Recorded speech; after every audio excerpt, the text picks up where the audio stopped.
দেখেন আমরা সবাইকে চিহ্নিত কিছু লোক তাদের তো কিছুদিনের জন্য একটু তো লোক চুপচাপ থাকবে। আমরা এখানে বসে এখন একজন যদি একটা ঘটনা বলেন তাদের একটু আমরা মেসেজ দেওয়ার চেষ্টা করি, দেখেন আপনারা একটু শান্ত হোক। যারা সন্ত্রাসী করছে, যারা মানুষকে আঘাত করছে, জমি তোমার দখল করছে, একটু দূরে থাকবে। তারা দেখা যাচ্ছে লোক মানে আসে আমরা নিজের অবস্থান জানান দেওয়ার চেষ্টা করতেছে। হ্যাঁ, তারপরে একটু বিচ্ছিন্ন কিছু ঘটনা করতেছে। এখন ভাই আমরা একটা এক্সক্লুসিভ সাদাতপুর করতেছি, আমি উপজেলা বিএনপির সিনিয়র সদস্য। আমরা চেষ্টা করতেছি, আমি আমার অবস্থান থেকে যে আমি দেখেন আপনাদের সাথে নিয়ে অনেক ঘটনাই ঘটতেছে। আমরা শুরু থেকে কিন্তু এখানে আমরা চেষ্টা করছি ভালো কিছু করার জন্য, তারপরেও কিছু করছি। আমরা আপনাদের সাথে পাশে নিয়ে মহিষ স্যার আপনারা দেখেন একটা দেখেন যে আপনারা কীভাবে সপ্তাহে দেবেন কোনোদিনও সাদাতপুর থেকে কোনো ধরনের কোনো কিছু ফ্যাসিলিটি অ্যাভেল করবে এবং সাদাতপুরকে আমরা ওনার দ্বারা উন্নয়নের কারণ আমি সেদিন আমার এক মিটিংয়ে বললাম দেখেন আমি আশ্চর্য হচ্ছি 91 থেকে 96 সাল পর্যন্ত সরোয়ার বাইক দেখছি মিলমিটার জিপে করিয়া তার লালভবন থেকে মানুষজন গাদাগাদি করে সচিবালয়ে গেল যে কার কাছে কোন জায়গায় কাজ করছে। আর আমি সকলকে দেখলাম, চয়ন সাহেব দেখলাম, কুমিদের দিকে দেখলাম, কোনো দিনের তরে তারা এলাকার ডেভেলপমেন্টের জন্য সচিবালয়ে দেয়নি। পরে আমি যখন বালুমহানের লোকজন নিয়ে আমরা যখন মিটিং করি তখন দেখলাম যে কেন ওখানে নাইট গার্ড চাকরি দিয়া ওই ডিওলেটার দিয়া পুলিশের কনস্টেবল চাকরি দিয়া বালুমহল থেকে 35% টাকা নেওয়া, এটা কোটি কোটি টাকা।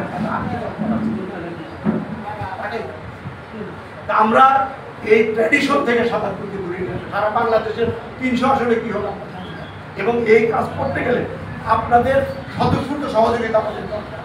আপনার সাদাতপুরের সঙ্গে আমরা সাদাতপুরের সঙ্গে তা আমি আপনারা আসছেন, আমি অত্যন্ত খুশি হয়েছি।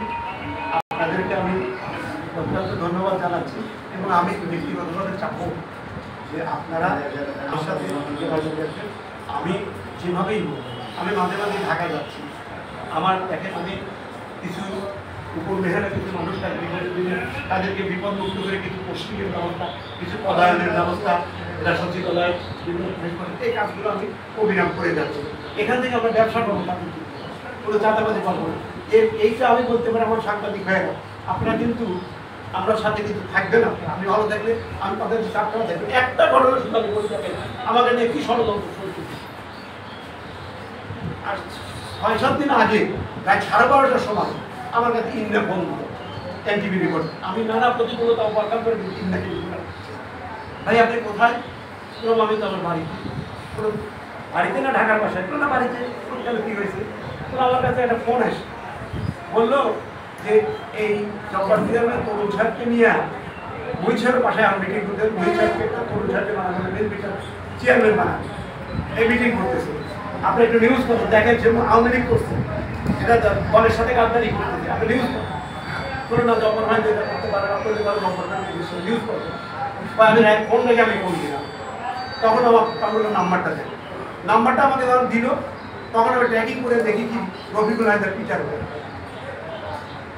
ভাই ফোন লাগে না, ওরা বদমাইশি করে দেখাবেন না। আপনার কোথাও 14 হচ্ছে, আপনি না খায় বিএনপি করছেন, এখন ঘুমন্ত ভাগ। আপনি আমাকে জিজ্ঞেস করতে পারতেন, না করে আপনি সাংবাদিকদের উস্কা দেওয়ার চেষ্টা করতেন। এই মিথ্যা একটা বিষয় করে, হ্যাঁ। আর আপনার ভাই প্যাটেল ভাই কী করতেন এই সাহেবের সাথে সেসব ডকুমেন্টস কিন্তু আমার কাছে এইভাবে লাইভ দেখে আমার দলীয় ফোরামে আলোচনা আমি দেখেন আমি আপনাদের সাথে ভালো কাজ করতে চাই বলে বিষয় আপনারা আপনাদের কথা জিজ্ঞেস করলে আমি বলবো আমার এইটুকুই আপনাদের আমি কালকের ওটা আমি বলতে চাচ্ছি না, হয়তো আপনি কালকে